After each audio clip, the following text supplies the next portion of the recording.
what if I come to this realization of that, of being, what happens after that? Two things happen. One is that the existential longing and fear, that are the two fundamental emotions that we have. A sense of lack or desire, and the fear of disappearance, the fear of death. Really, one might say that everything we do as a person is we do for the sole purpose of avoiding the discomfort of desire or lack and the fear of death. And this recognition of the nature of our being puts an end to that existential longing and the fear of death. That's one thing that it does. And the second thing is that sense perception,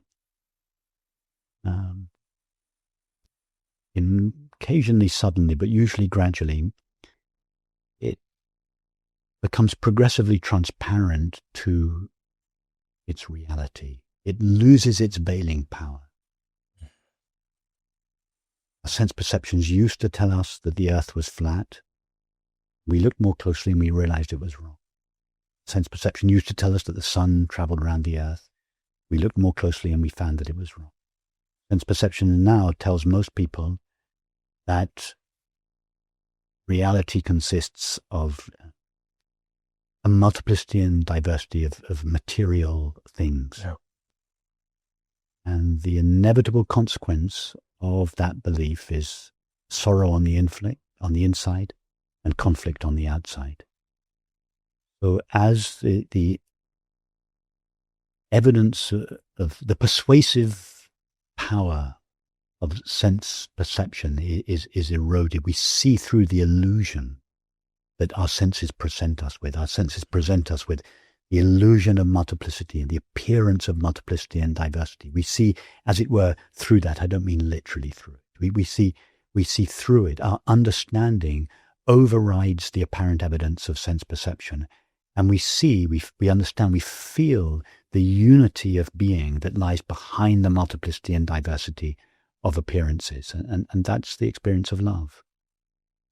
So this understanding has a very profound effect on our interior life, our emotional, intellectual, interior life, and also our activities and relationships in the world. In terms of activities, our faculties of action that were previously used in the service of the ego, the temporary, finite, separate self, those faculties remain. We continue to have our faculties, whatever they are for each of us, yeah. But they are now used in the service of love and understanding, whereas previously they were used in the service of the fears, the desires, the demands, the neuroses of the apparently separate self.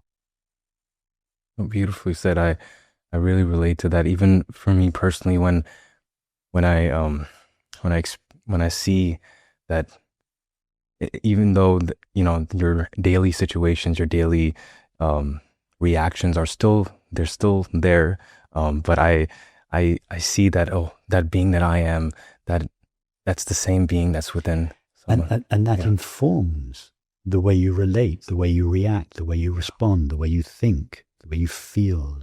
It informs your relationships. It transforms your entire life from the inside. And that transformation is gradual and never-ending. Gradual and never-ending.